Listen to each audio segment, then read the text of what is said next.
Yes, it's Shemmel Spring 2022. Although we've been in touch throughout this pandemic, my hope is that spring 22 brings us to a new era. Whether the pandemic is still with us or not, I believe we are moving into a new space. To coin a phrase, we see the light at the end of the tunnel. Keep your fingers crossed. To help us see that light, it is my pleasure to introduce to you Rabbi Daniel Swartz of Temple Hesed in Scranton. As you know, our world affairs speakers usually come from other towns, cities, or even countries.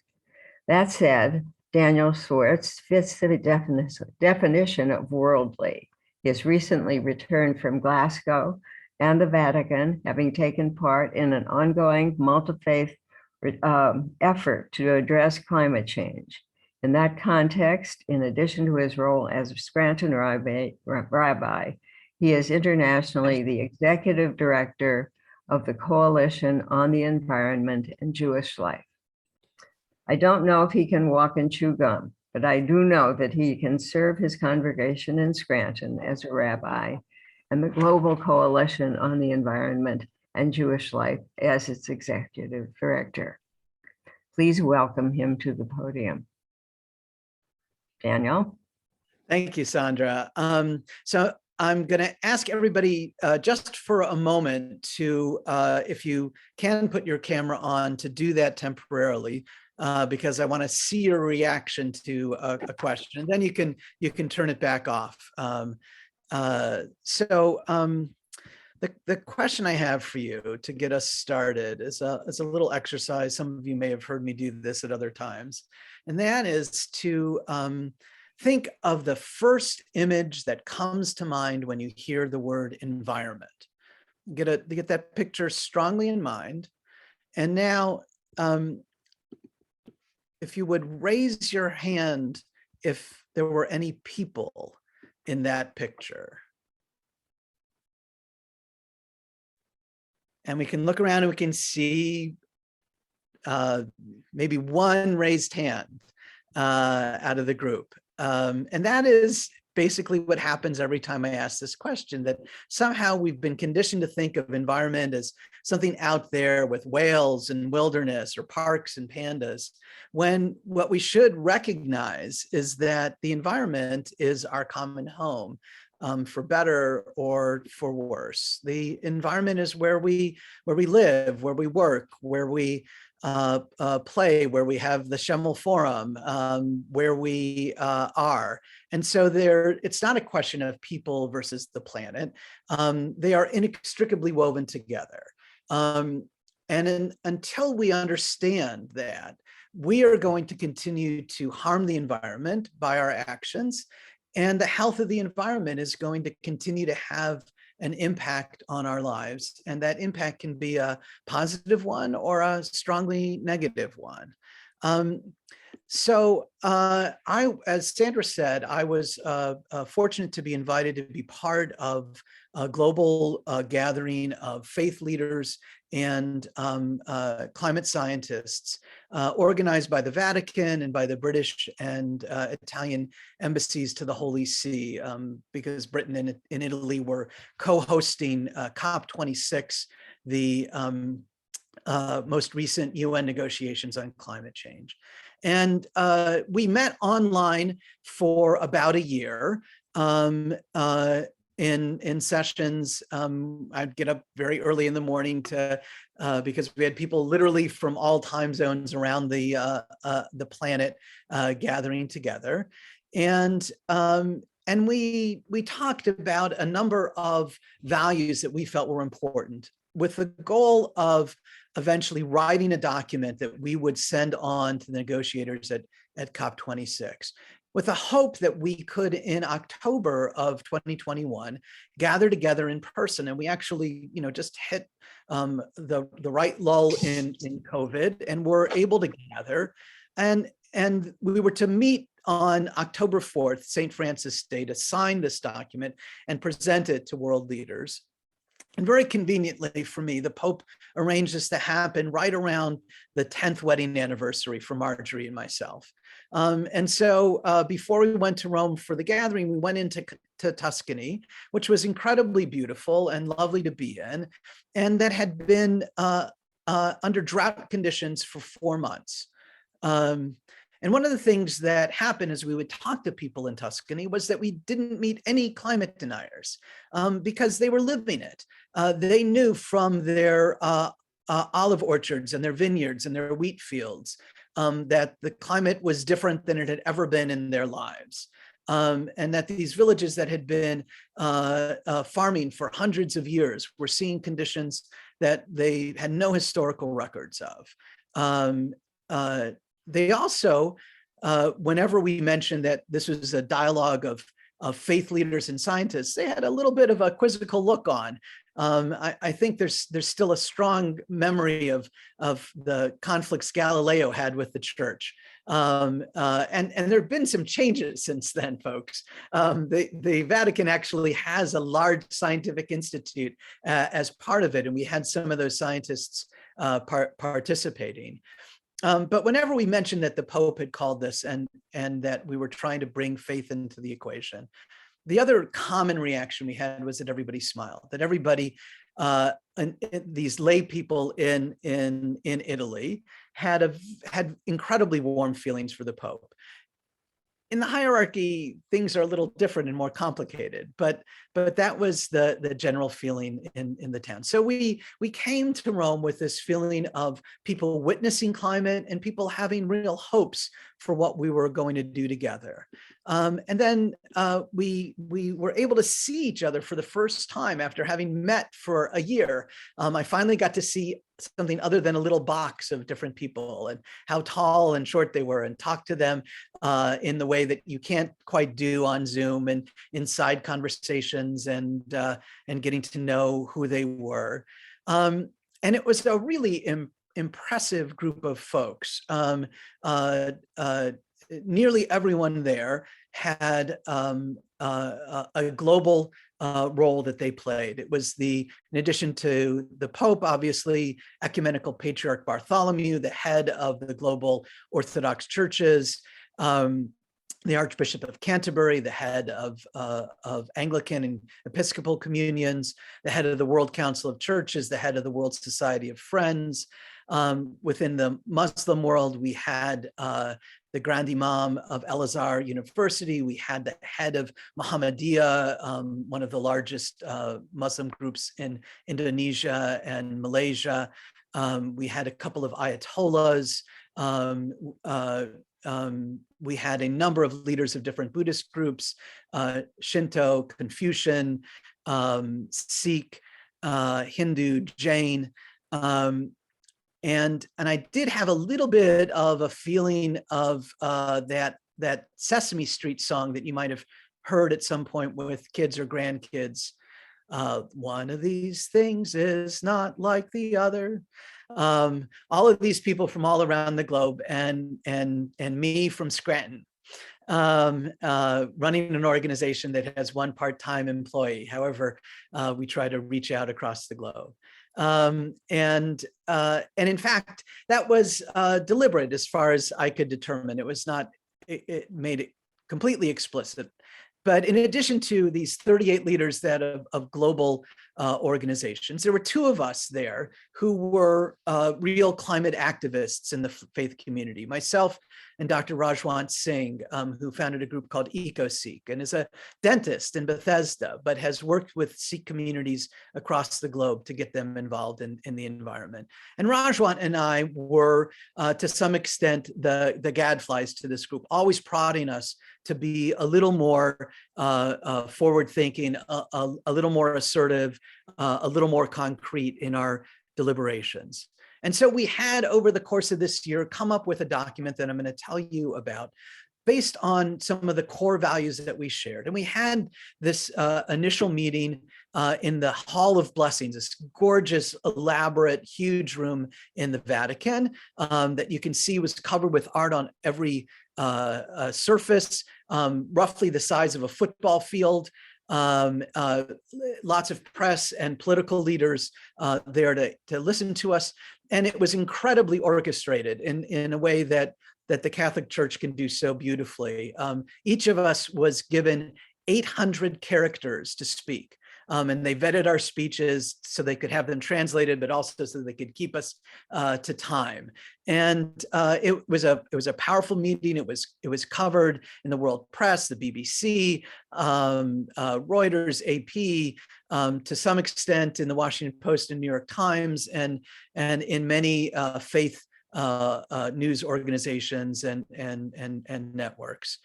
But that was the part that we did in front of everybody. And while our document that we presented then was one of our key outcomes, it was really the discussions that we would have with each other, not in so much in public, that were the most important. And that include, so it was great to shake hands with the Pope. And this is Ayatollah Damad, who I'll speak more about in a moment behind me. And, I don't know that I'll ever speak in a room as grand again as the Hall of Blessings. But it was the next day that we were gathered on World Education Day to present a document, in addition to our appeal to world leaders, a document to educators of the world, talking about the need for holistic education, for educational rights, and for education as one of the paths forward to building a sustainable world. And here we were actually just seated around a table, a much smaller group of people, about half of that 40, and a small group of Vatican officials and officials from UNESCO, the UN Educational Agency, including the head of UNESCO, that we were going to present this document on education to, that we had also written together. And here things were a little more informal. We were having some discussion, and each of us was supposed to speak for 3 minutes. But they didn't vet our speeches.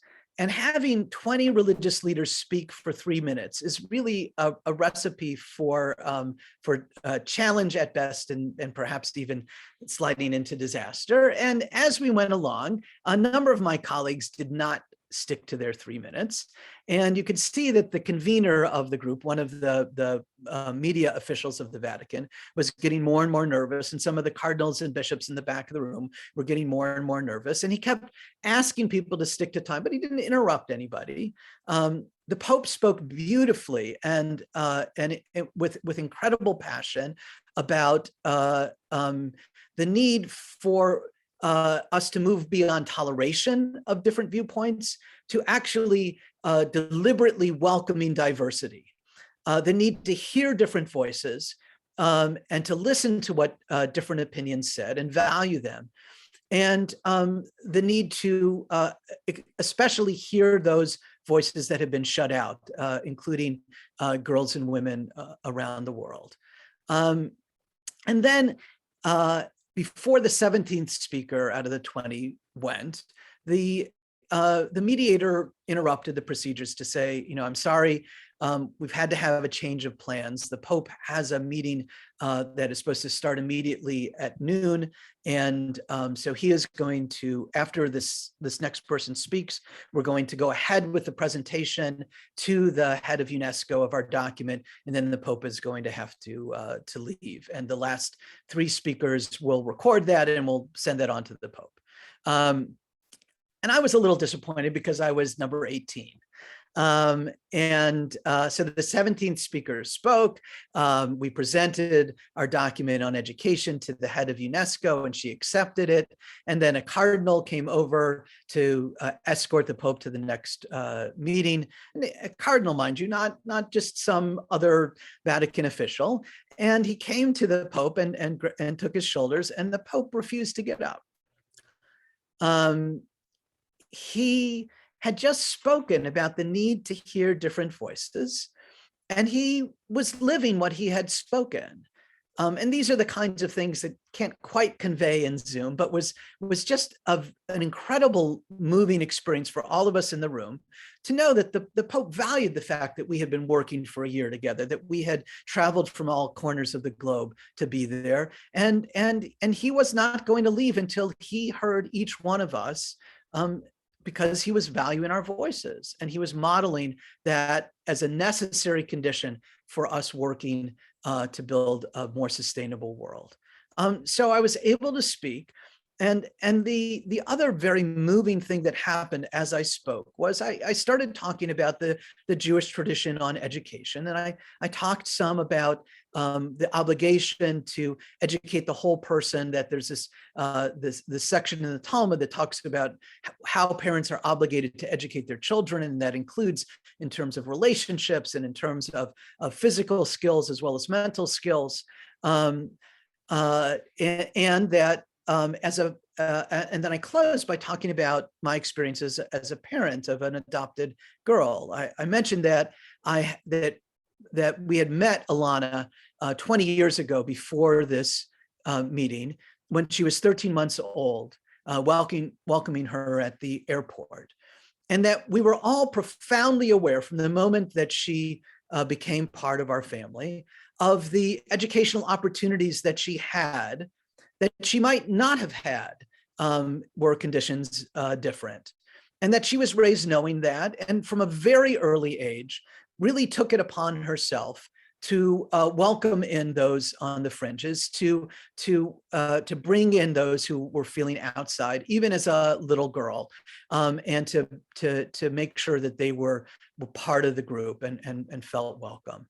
And that I would not be doing justice either to who she was as a little girl or to the strong young woman that she has become, were I not to speak out on behalf of education for all people, educational rights for women and all those who have been excluded around the planet, as a basic human right and as a necessary step on the path forward to a world that can build a sustainable future.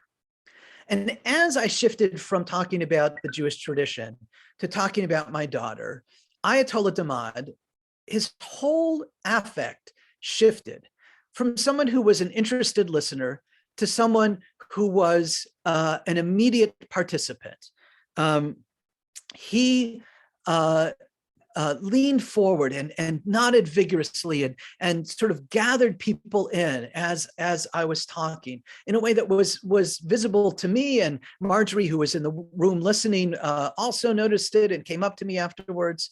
And it was just this tremendous feeling of not just collegiality, but of family, of this person who I had seen on the screen for a year, but barely knew, and who I had all sorts of assumptions about based on his title and his location and his dress as the head of Islamic studies for the Science University in Tehran, that he was so incredibly enthusiastic about this.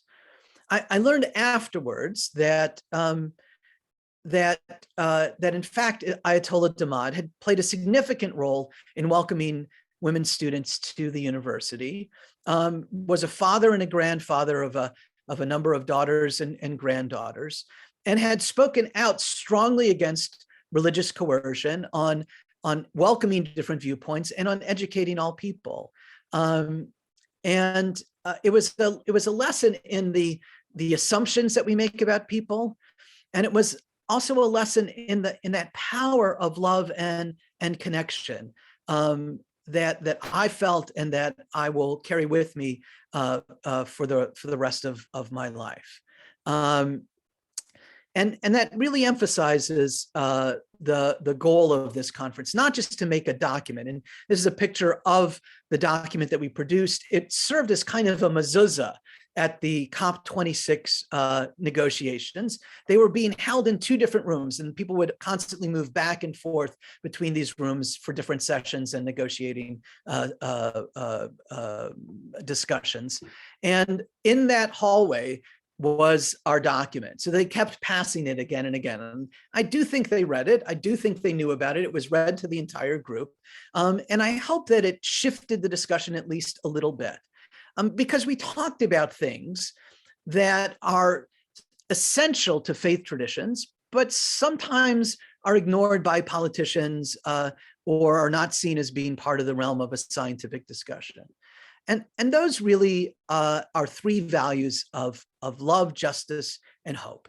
Let me take them one at a time and look at some of the ways that climate change is affected by this and how we responded and what we need to do to respond as a globe. So let's first look at the love connection. And I want to start with a line from the Torah in Genesis that on the surface looks like it's just a geographical description. And now you don't have to put your cameras on, but if you'll unmute yourselves for a second, I have a question. So the sentence reads in a way that the mystics of the Zohar found to be a little peculiar, and they found some deep meanings in those grammatical and wording peculiarities. So the sentence goes, a river comes forth from Eden to water the garden. And there are two major oddities about this sentence. And I want to know if you noticed anything about it that strikes you as being a little unusual about the wording, to just either physically raise your hand or do the reaction thing to raise your hand, or just speak up. Anything that you notice about this sentence that's phrased a little differently than you might expect.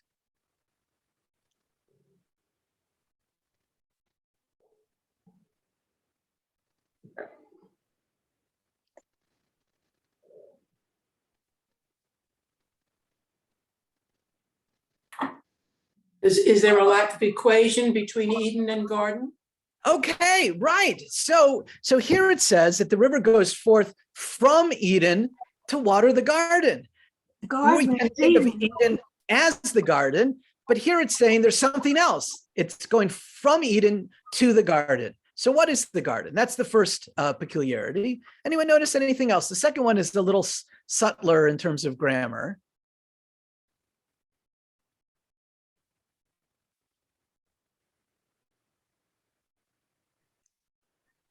Look at the tense.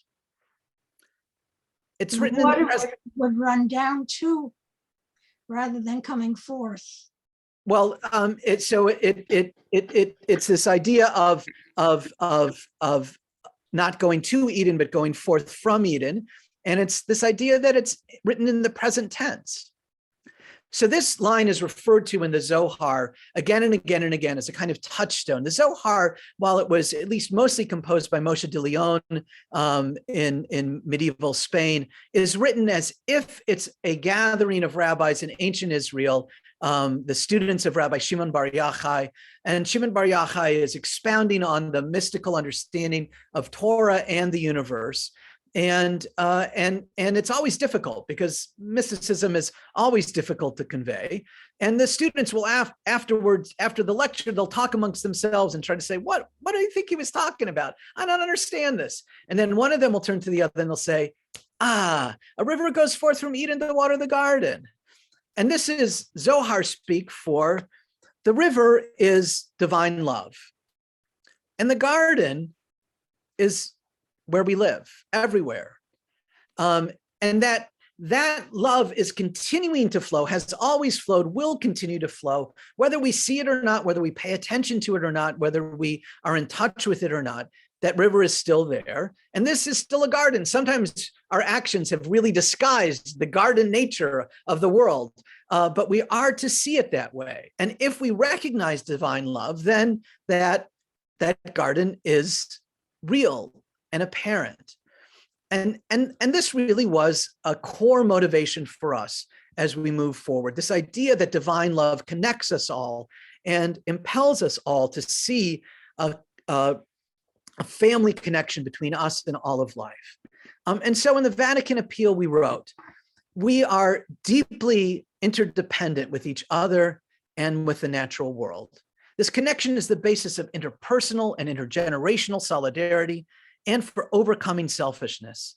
Damage to the environment is a result in part of the predatory tendency to see the natural world as something to be exploited with disregard for the extent to which survival hinges on biodiversity and on maintaining the health of planetary and local ecosystems.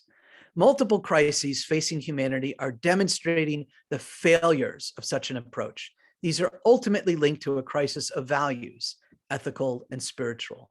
That is, we need the scientific knowledge, but unless we recognize this fundamental moral shortcoming, this ability of selfishness to transcend love instead of the other way around, that we're in deep trouble. And that ties really to our idea about justice, or the lack thereof. Before turning to what we said about justice, or even what I'm going to call the 4 dimensions of climate justice, I want to get a broader sense of what do we mean by justice and how we affect each other in the world and in the environment. And turn first to a text from Midrash Leviticus Rabbah, and I'm sure we've all met people like this. Some people were sitting in a ship. One of them took a drill and began to bore a hole in the ship under where he was sitting. His companion said, "What are you sitting and doing?" He said, "What is it to do with you? I'm boring a hole under my part of the ship." They said, "But the water is coming in and sinking the ship under us all." We don't even have to turn to the environment to think of ways that people in our modern world are not understanding how their actions affect the people around them, whether we're talking about social distancing and masks and vaccines, or we're talking about voting and trust, in all of these different ways. We are connected so that my actions affect you, affect the world. What's happening in the world affects me, affects us.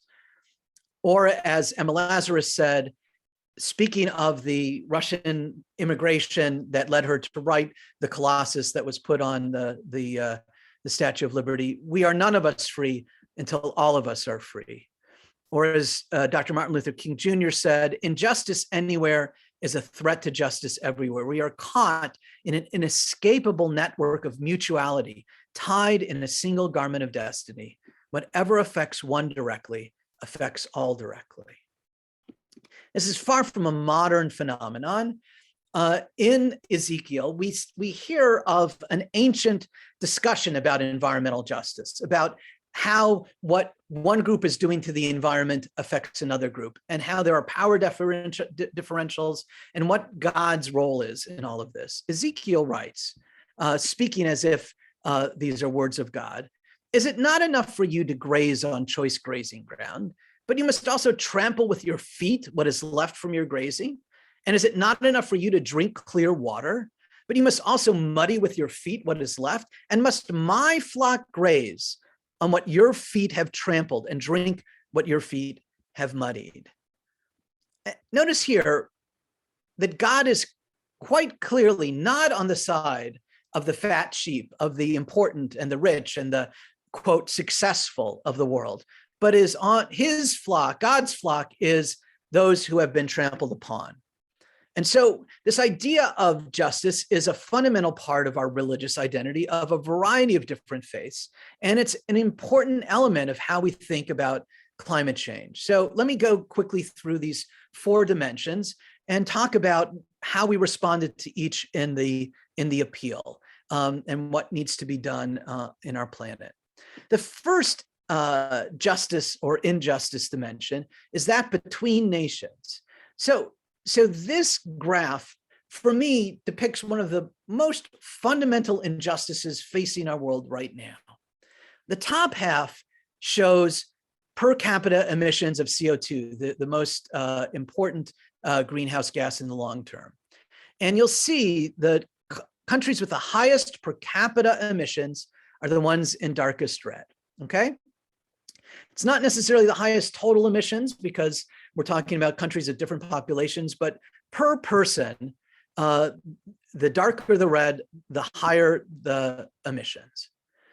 The bottom part is that places, because of social reasons, but most importantly because of climate and weather patterns and food systems, that are the most vulnerable to climate change. The areas in white, by the way, are areas where we don't have enough data in our modeling to predict what's going to happen next.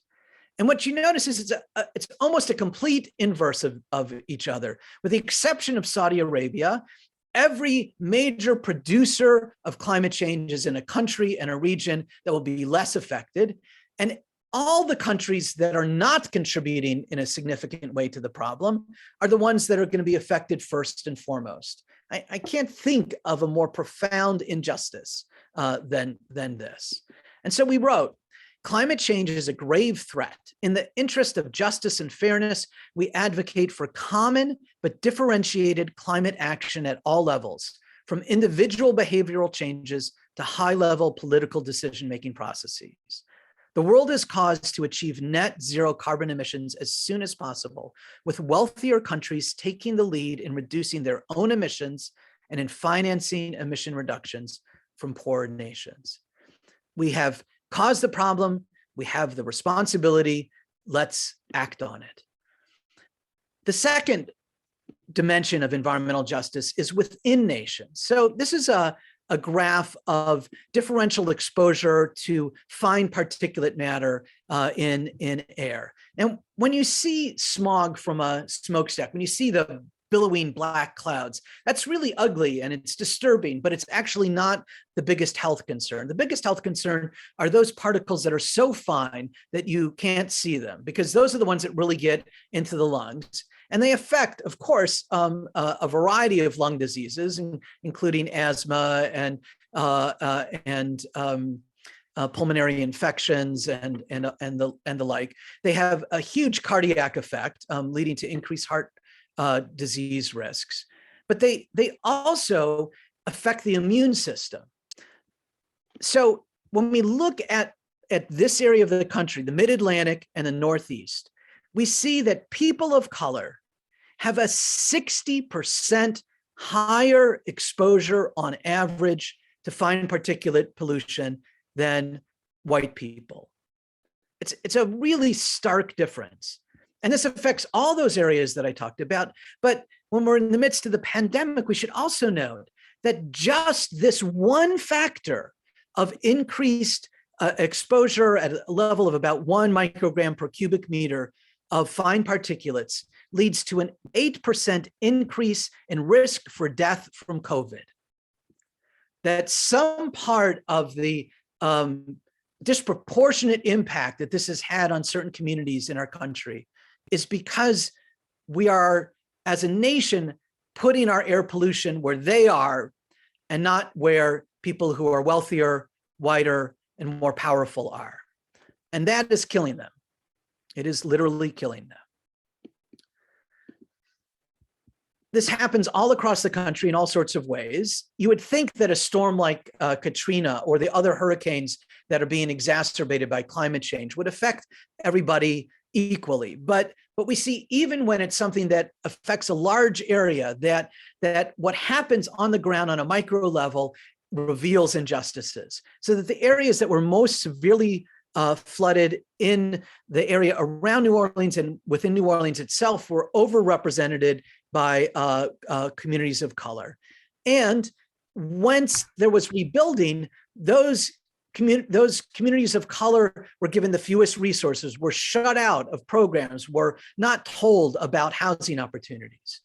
In our region, there are a variety of environmental justice problems. In Pennsylvania as a whole, our population is about 22% African American. But in the areas that are closest to power plants and other polluting industries, in those areas that have the highest level of air pollution in our state, it's about 40% African American, almost twice as much, 60% higher poverty rates in these areas of high pollution. Over the whole extent of the Marcellus Shale, the areas that are within 1 mile of active wells have a 70% higher poverty rate than the area as a whole. Yes, they're drilling the Marcellus Shale, but where they're putting the wells are primarily in poorer neighborhoods. And within our town itself, the proposed Keystone landfill expansion has a variety of classic environmental justice issues associated with it. Waste that's moving from higher income areas to lower income areas. Questions about transparency of process, the ability of those most affected to weigh in to the decisions. So we see that there's, with not only injustice between countries, but within countries, there are injustices in the environment in terms of exposure because of color, race, class, etc. So we wrote, we will accompany nations in seeking to protect and invest in marginalized groups and vulnerable populations within their own borders who for too long have borne disproportionate burdens and been on the front lines of poverty, pollution, and pandemic. The rights of Indigenous peoples and local communities must be given special attention, protecting them from predatory economic interests. They have been caretakers of the earth for millennia, we should listen to them and be willing to be guided by their wisdom. And one of the things that we wrote about here, about the idea of indigenous communities, was directly tied in with the Pope's talking about hearing voices. There was a tendency among even well-meaning communities of faith to say, we are speaking up for the voiceless. And that's better than not doing anything. But what we have to understand in the 21st century is that what we really need to do is to use our power to get the voiceless to the table so that they can speak for themselves. Because me speaking for a group, even on behalf of them because I care about them, is not the same as having that group have its own voice. The third dimension of climate injustice that we addressed has to do with solutions and who is going to be able to afford solution and mitigation.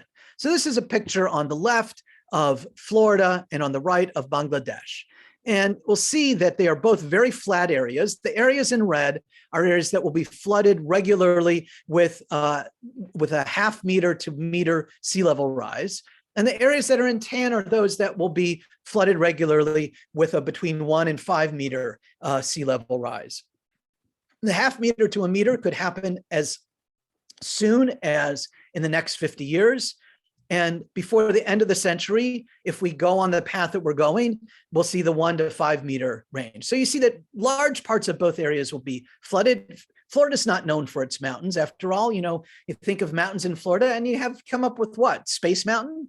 It's a flat area. But if you look at the cities that are listed here on the coast, you have Palm Beach, Boca Raton, Miami Beach. These are areas not where everyone is wealthy by any means, but where there is a lot of collective wealth on the part of the city, a lot of resources to build seawalls, to evacuate people, to rebuild. In Bangladesh, not so much. This is an overlay of that same area, and the areas that you see in the dark maroon are in the poorest 1% of the globe. The areas that are the next level of maroon are in the poorest 1 to 5% of the globe. So exactly where there will be flooding in Bangladesh is where there are no resources to help out the population. And so there won't be seawalls, there won't be the moving of people, and they will be affected directly and irrevocably.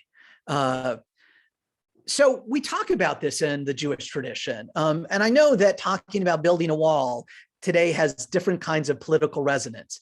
But this is talking not about a wall between nations, keeping one population out or another, but this is a wall around a city. One of the things that we saw in Tuscany was that all of these old towns were built on top of hills and surrounded by stone walls.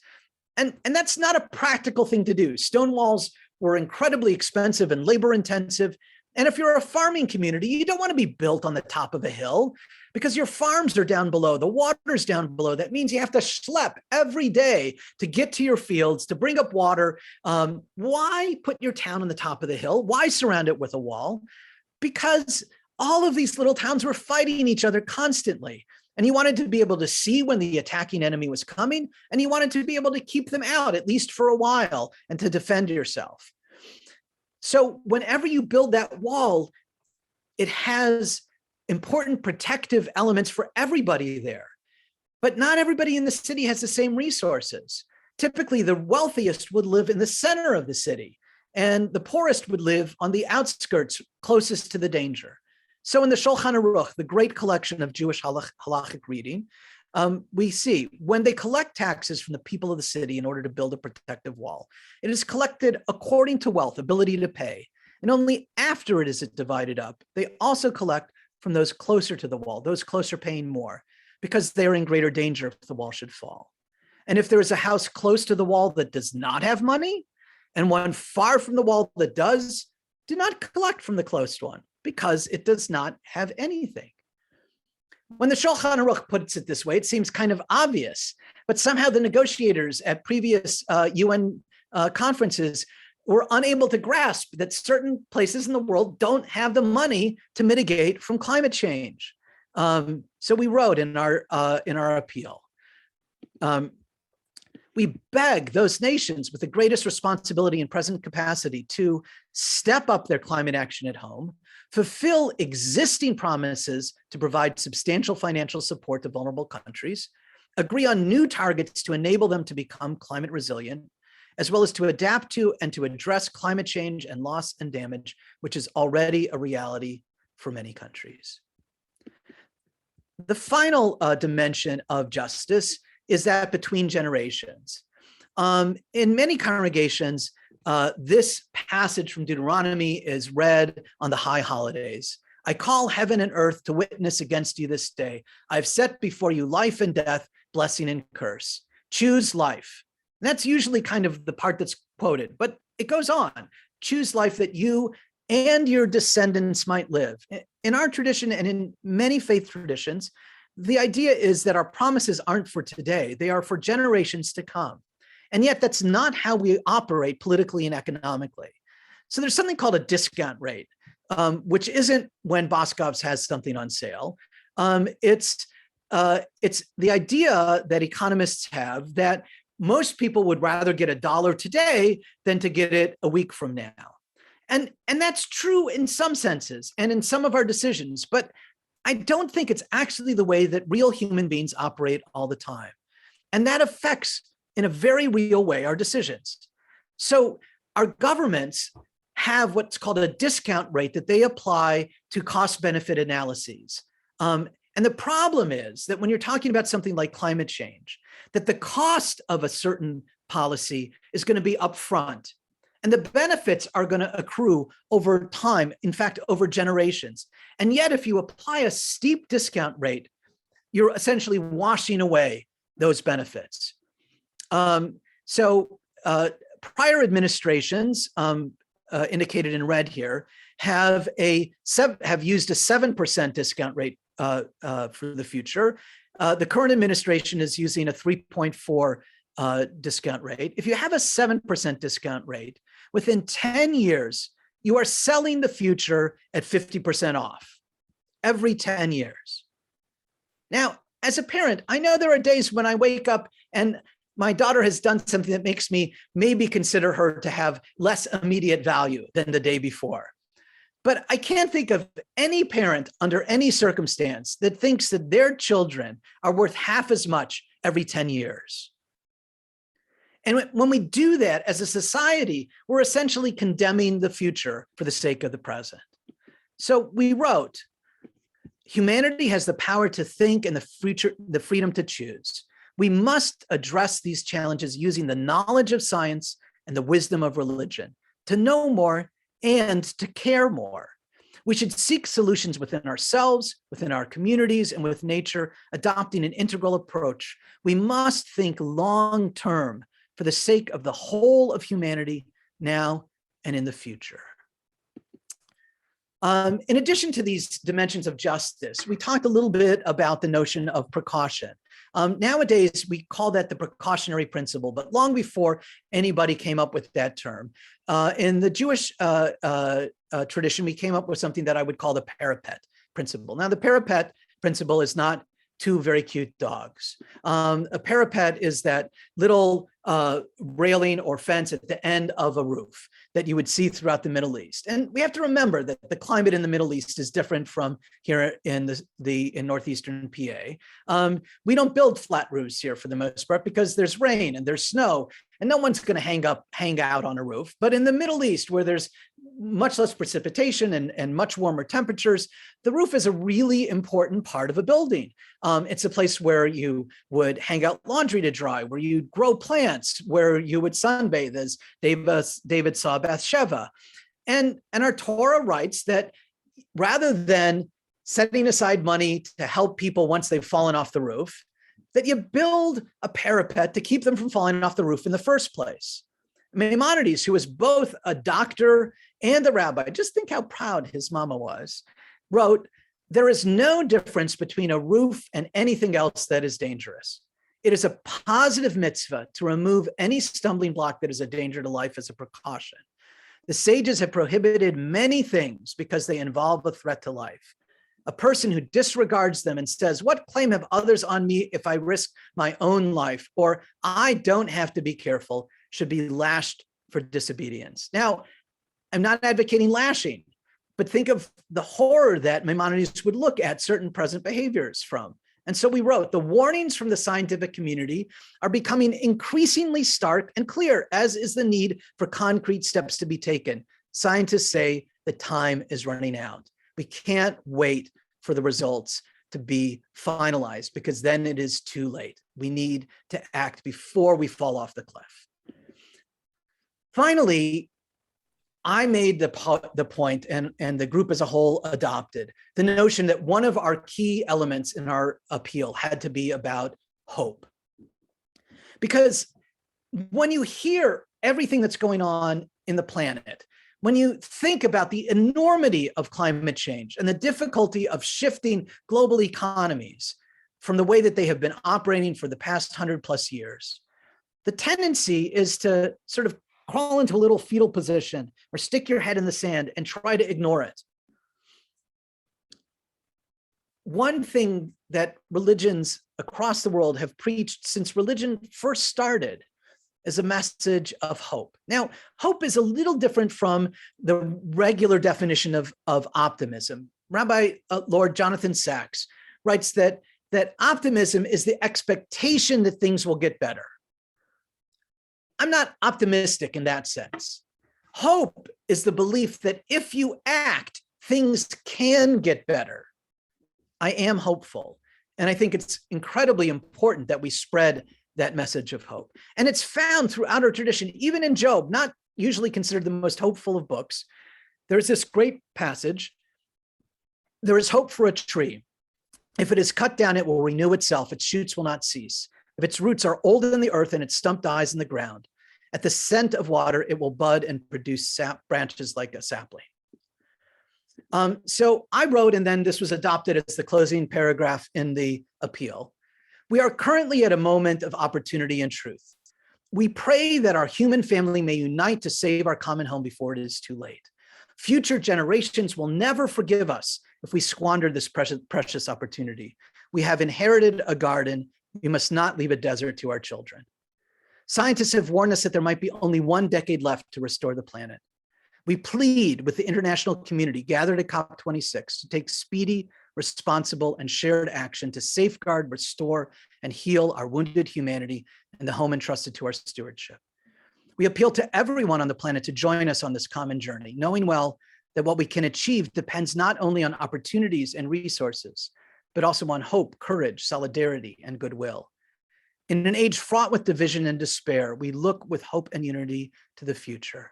We seek to serve the people of the world, particularly the poor and the future generations, by encouraging a prophetic vision, a creative, respectful, and courageous action for the sake of the earth, our common home. So the question is, are we going to be those who let the planet burn or those who plant trees? And I think we have to be among those who say there is hope for our tree and for our planet. So what are we going to do? Let me close with 4 suggestions. I often get asked, Rabbi, tell me what the one thing is you'd have us do. But I'm a rabbi. I'm not going to give you one answer, right? So here are 4 answers that are linked together. I think the first and perhaps most important thing we can do is to love our neighbors more and to expand our definition of neighbor.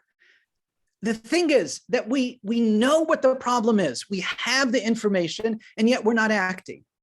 Why aren't we acting? Because the people that it affects, so far at least, we don't care enough about. And we don't understand how it's going to affect those who we care most about in the future. We don't think about the future because that's too far away. So future generations have to be our neighbors. People on the other side of the world have to be our neighbors. And in fact, I would say all of life has to become our neighbor so that we expand the idea of King's beloved community from a purely human one to a broader ecological community. If we love more, then we'll have the motivation to do the right thing. So then what are those things? Personally, I suggest that you take one additional action to what you're already doing for the sake of the planet. It could be light bulbs. It could be walking instead of taking the car. It could be volunteering. It could be making a donation to groups that are working on the environment in one degree or another. It almost doesn't matter which thing you do, because frankly, we are not going to solve climate change by changing light bulbs.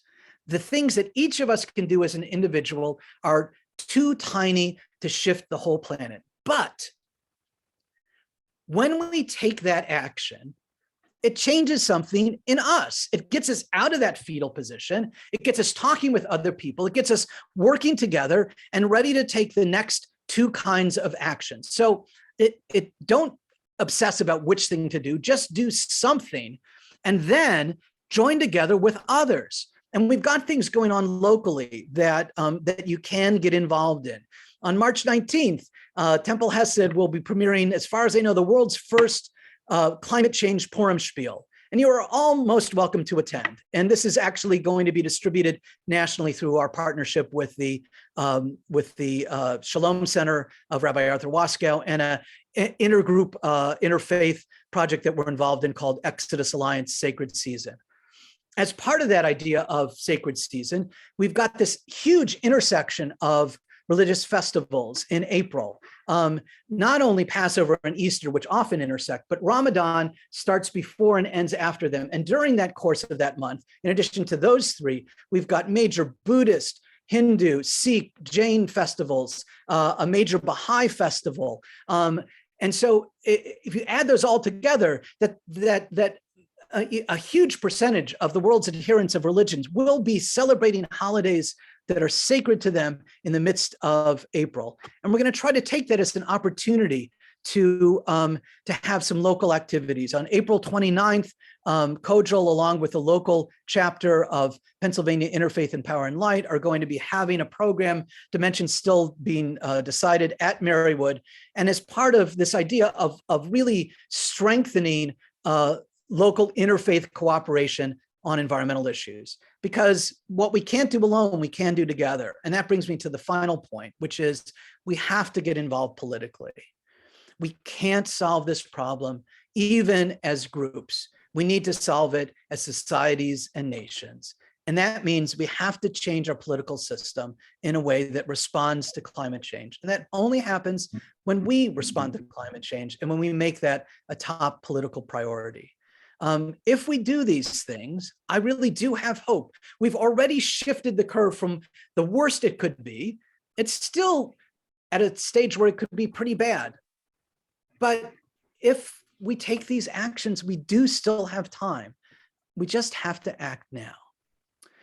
Thank you for the chance to share this work with you. And I'm happy for the rest of the time to take questions. Can you hear me? Yeah. Okay. Are there some countries that are doing better than others? Do you see, do you think that there are places that would be good examples to follow? Yeah, so I don't know that there's any country that has it all together, but there are many countries that have done much better on different kinds of things, and we can sort of learn from all of them and put it together. So the country of Bhutan, for example, has shifted from measuring gross domestic product, that is all economic capital spent is given equal weight, so that if I get into a car accident, that actually raises the GDP because I have to buy a new car, I have to ride in the ambulance to the hospital, I have to go see a doctor for my back, et cetera. That doesn't increase the welfare of the nation, it increases the GDP. So they measure the national well-being by a variety of different standards. And so their economic goals are different. And that actually has shifted what the country invests in and national policies. We see places that have done much better on transportation than the United States in terms of promoting electric vehicles, in terms of promoting public transit. There are some unique challenges to a country that is as large and spread out as the United States, but we have not done as well, even in our densely populated areas, as most countries in Europe. We see solar investments higher in different parts of the world, including different parts of the United States. It is cheaper in Texas to produce a kilowatt of energy from solar and wind now than it is from oil and gas. And the only reason that it isn't significantly cheaper is because of huge subsidies for oil and gas in places like Texas. When Texas froze up last winter, it wasn't because of the solar and the wind, it was the gas lines that froze up. So when people say, oh, these technologies aren't reliable, no, those technologies aren't as politically powerful. It's not a question of reliability. So, so different countries have done different things very well. One of the things that the United States has done a better job on, although there's still a lot to be done, is understanding the connection between preserving public spaces and having a more resilient environment. So there's a current initiative called 30 by 30 that we're working on to protect 30% of the world's lands and oceans by 2030, whether those are publicly held or public-private partnerships. And the United States is actually farther along on that than most countries. When we have those resilient areas, they serve as carbon sinks, they serve as biodiversity sinks, so that we are more resilient to climate change, and it also actually reduces greenhouse gases in the atmosphere. So those are some of the positive things. There's lots of positive lessons around the world. Okay, I see David, go ahead. Rabbi, first of all, thank you. That was a great presentation. Love the pictures, love the quotes. Your prescription, the last thing is about politically. And I think that there is a fundamental issue that has to be addressed. And that is what we have now, this, I'll call it cult of individuality, Ayn Randism. Margaret Thatcher, there's no society, there's only the individual. The backlash against Hillary when she says it takes a village. The corporate greed that each corporation can act only in its own interests to maximize profits and all of these things. You know, as I often say, the first word in the Constitution is we. It's not I. It's we the people. The collectivism that's there. It's not I the person. You know, and there's all sorts of collective nouns and pronouns there. So I think that part politically has to be addressed and broken down. We just keep seeing, even with the vaccines, everybody says, well, I can make my own choice. And if I get sick, so what? Not thinking that, you know, if they don't wear masks, they can spread it to someone else. And so whether or not your sermons address any of that, because I think that's just a more fundamental thought process that stands as an impediment to what you're trying to do for the common good.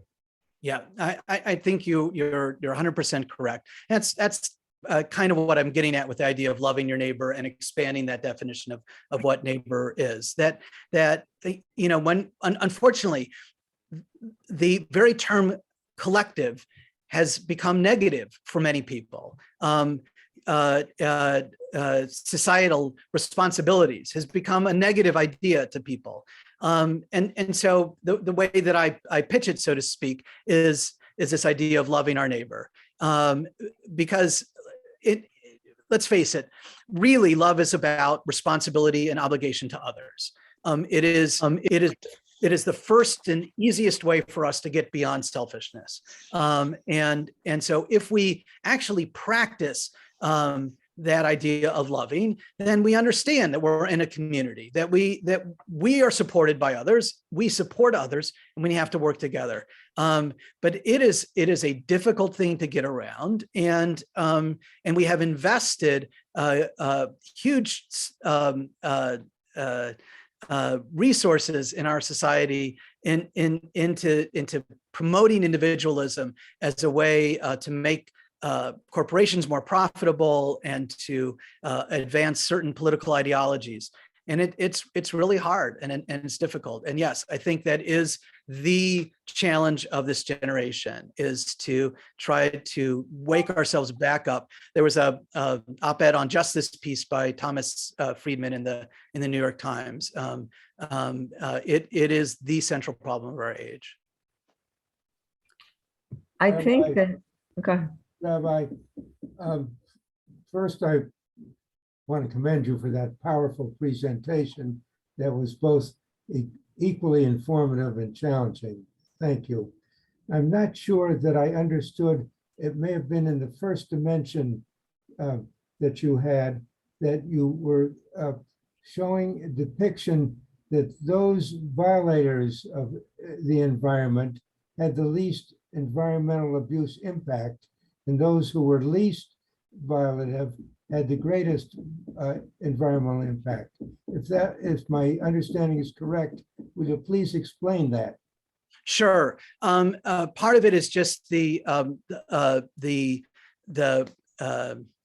where countries are, and so the closer you are to the tropics, the more the weather changes of climate change are going to affect you in terms of huge variabilities in drought and rain, and in terms of deadly soaring temperatures. As you get farther away from the tropics, before you get to the Arctic, and the Arctics are also incredibly vulnerable, but there's not a lot of people living at either the North Pole or the South Pole.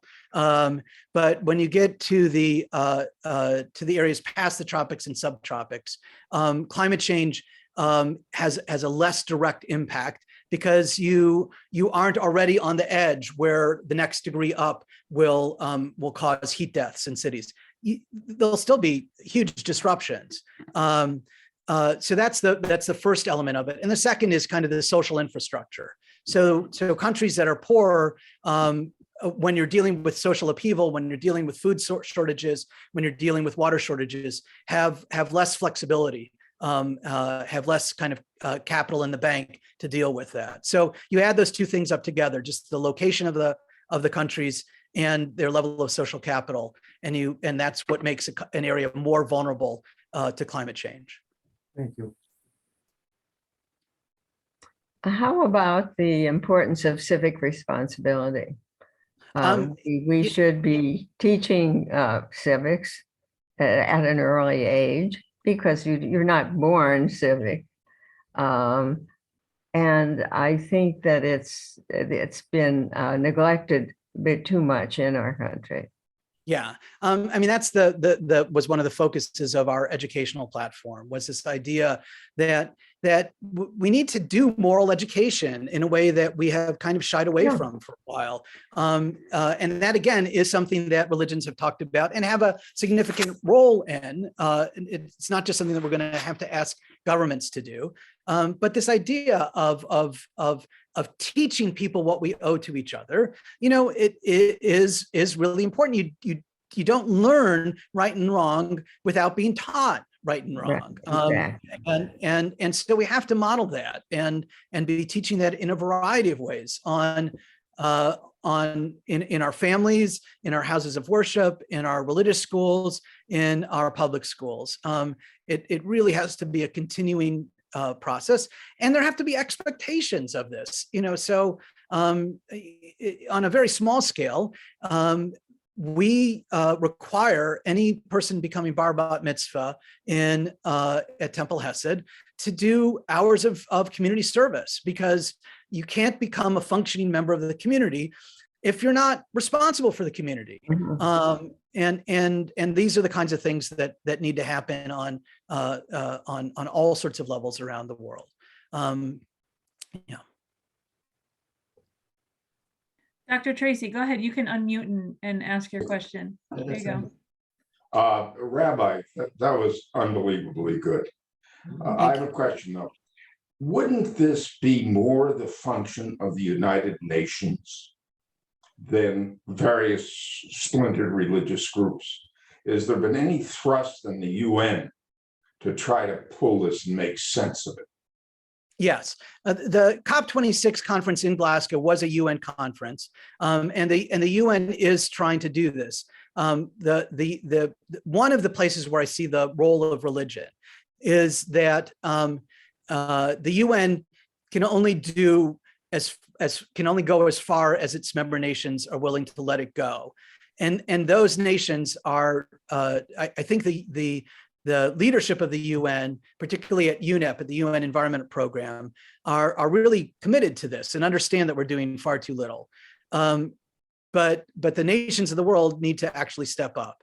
And so part of the function of religion, I think, is to help spread this doctrine of civic responsibility, of social obligations, of communal good, of solidarity, in a way that nations start taking responsibility and living up to what the UN hopes that we will all do. But yes, there has to be international cooperation to do this. This is not something that any one country can solve by itself.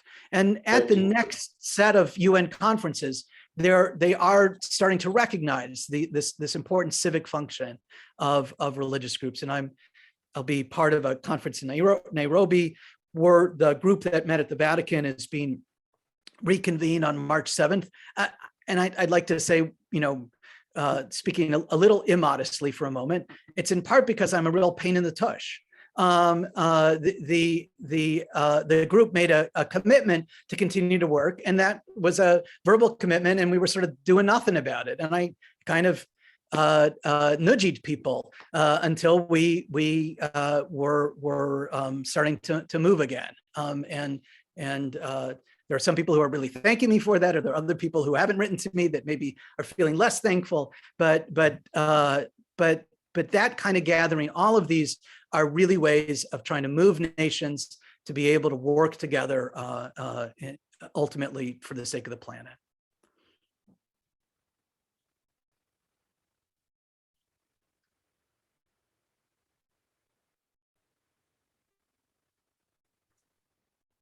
Anyone else out there? Well, I had a follow-up, Rabbi, under Yes. what you just said about being a pain in the tush. What was the most contentious issue among the group? I think the most contentious issue was the self-reflective part, by which I mean, in addition to asking nations to do things, it so happens that between them, that the religions of the world own a fair amount of property and have a significant pool of investments. And if we really want to do like the Pope modeled in a small way at that meeting of walking our talk, then we have to be managing our buildings and our land in environmentally sustainable ways. We have to be managing our investments in ways that are not encouraging further fossil fuel development, but are targeted on a sustainability. We have to focus our educational institutions, of which there are multitudes, on this idea of civic obligation, including our obligation to future generations and to sustainability. So I think that part was the most contentious, as it unfortunately almost always is. The part where you're telling other people to do things is never quite as contentious as the part where you're telling yourself to do things. And that is really when I mentioned that at the beginning that the Pope really has the support of the people, but in the Vatican it's not as clear. We were there about a month after his colon surgery, and the first day at that big public meeting, he was clearly tired and not feeling well, and it was a lot of standing, and he actually cut his speech way short and just said, "You've got my written remarks. It's all there, translated." When we were seated the next day, he had a lot more energy. But he had said the week before our meeting, when somebody had asked him, how's he recovering from the colon operation, he says, very well. I know that will disappoint many of you. And he was to a certain extent being humorous, but there are real forces that are trying to push back against his attempt to have the church address, among other things, climate change and look at its own investments and look at its property management. And there is significant pushback against that. I decided after meeting him, after seeing, actually visibly seeing some of the resistance there in the Vatican and hearing some of the mutterings and that sort of thing, that now the job I would least like to have in the world is the Pope. I don't think anyone's going to ask me, frankly, but trying to do what he's doing, knowing that he has no way of actually pleasing almost anybody, because many people want him to move faster, other people want him to move much slower, and he's doing the best he can. But that's that self-reflective part. What do we actually owe in our own behavior? That was harder to push people on.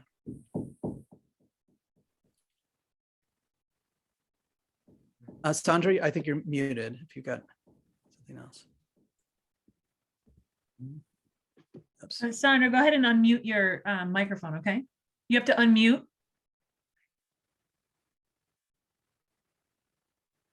Does anyone else have any questions in the meantime?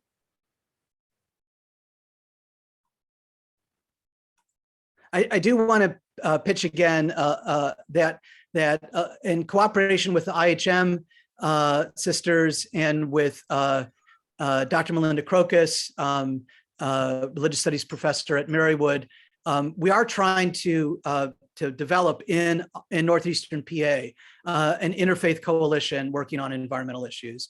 There've been individuals, there've been little things here and there, but there hasn't really been a sustained cooperation among different religious communities. And we are going to be having a number of events to try to do that. We've got some support through the Robert Spitz Foundation, and we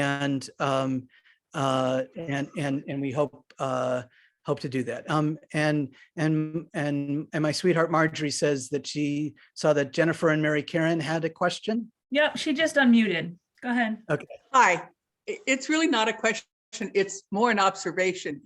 I am very aware that the Pope is also a Jesuit. And the reason I want to say that is I've never been a Jesuit, but I was Sister of Mercy for 20 years. And I want to tell you that religious congregations in any meeting I've ever been in, and that's 20 years worth of them, are fairly contentious with one another. And it's because, in my opinion, of the values. People care about what they're there for, and they speak strongly, and they're not rude exactly, but you pick up the factions and they're there. And the other thing that specifically related to the environment, the New Hampshire Sisters of Mercy, which were not my community, but I lived with them for a while. If you went to a community meeting, there were 300 nuns showing up, and if you wanted coffee, you brought your own mug, because they had stopped providing styrofoam cups. If you wanted to eat, they had food like nutritious things. But my point was, they took the step of saying, if this is a little thing, but this is how we can manage ourselves as a community. And that was not always well received. People got tired of showing up with their own cup in their hand. But if you wanted coffee and you were going to a community meeting, you came with a cup and some kind of plate if you wanted to eat. So I think I'm just often aware that the present Pope was also the leader of the Jesuits in Argentina during the dirty war there, trying to protect his own priests from literally death. And so I think the controversies within the Vatican are real. I think the controversies within the Roman Catholic community are very real. And I think he's got some good training to try to lead this church at that point in time, because of his life history in his religious community, and the fact that the dirty war in Argentina was killing thousands of people. And he was trying to shepherd his own Catholic community, but his own Jesuit priest through that too. Yeah. He is. I think, yeah. He is really, an incredibly important part of this discussion, and has moved. And I know he's done many things besides in the realm of the environment, but the way that he has brought communities together and that he has pushed this as far and as fast as he can has been incredibly important. I started working on faith and environment more than 30 years ago. And when I started doing that, and my mom, of blessed memory, would tell people that I was working on the environment from a Jewish standpoint, the universal reaction was, what? What are you talking about? We live in a very different world in terms of religion and involvement in environmental issues now. And the work of John Paul II and of Pope Francis have played a really key role in publicizing that connection and of tying it very closely with those broader notions of solidarity and civic responsibility to each other. And that this is really something that we're talking about our common home and how we treat it. At the same time, we have to think about the civic spirit and together with people of faith and commitment to the people, we the people, we may have our own little experiment here in this region, because we're at a kind of forward-looking people in recent times in this region. Yeah, and one of the lessons from this region, and this is another place where I think communities of faith have played a useful role in moving the way that environmental groups talk about the environment, which was more focused on whales and wilderness, and now is really more focused also on people and on justice. And I think that to a great extent was the religious community pushing secular environmental groups in that direction. So when we talk about transition, for example, when people say we need a just transition to a sustainable future, what we often ignore in that broad sentence is, oh yeah, the people in the oil industries, they can take care of themselves. They're wealthy. Well, the head of Exxon is wealthy and the executives of Exxon are wealthy. But the people who are at the bottom of that pyramid, the people who are working in the fields, the people who are working at gas stations, the people who are working at refineries, they are far from wealthy. And if we are going to show that we care about humanity, we have to include them explicitly in our plans for a better world. How do we transition from a fossil fuel intensive economy to a sustainable economy? There's going to be huge shifts in job opportunities, and we need to take care of the people who are dislocated. And if we don't make it clear that they're going to be taken care of, then they're going to resist, even though it's in their own general best interest that we have a healthy planet and that it's around for their kids and grandkids. If they're scared for their immediate future, they're not going to look down the road. So that idea of, and that's a huge lesson from our area about. And how about schools? Yeah, and what we teach in our schools about what kind of careers and what kind of values. Those are all things that we need to be thinking about, and a place where people who are committed to the civic good can really make a difference. Yeah. Well, we have a few more minutes. Anyone asking or telling us something? They're the Tracys. I wondered if you could mention a few businesses or industries that seem to be doing the responsible thing. Obviously, the fossil fuel industry is going to be pushing back on any type of climate changes. But are there other businesses or industries that you think we can count upon to take the lead in this? So there are. I mean, obviously, there's the ones that have the most direct stake in it. The companies that are developing solar energy and wind energy and electric cars. But, surprisingly, you're starting to see not just Tesla, but GM, not usually thought of as the most progressive of places, really pushing ahead with a drive for electric cars that I would not have guessed a number of years ago. Agriculture is one place to look. There are hugely environmentally costly agricultural practices, and there are people who are starting to think about that. So look at what companies are saying about local production, about less fossil fuel intensive production, about foods that are not transported halfway across the world. And another thing to look at is our investments. Both direct and indirect, by which I mean, are we ourselves helping to pay for the next generation of fossil fuel development, or trying to help pay for the next generation of sustainable development? But also our financial institutions. There are some banks that are much more willing to lend to fossil fuel development projects than others.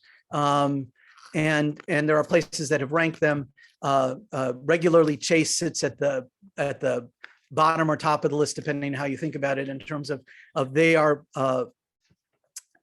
done the least reduction in investment in fossil fuel infrastructure.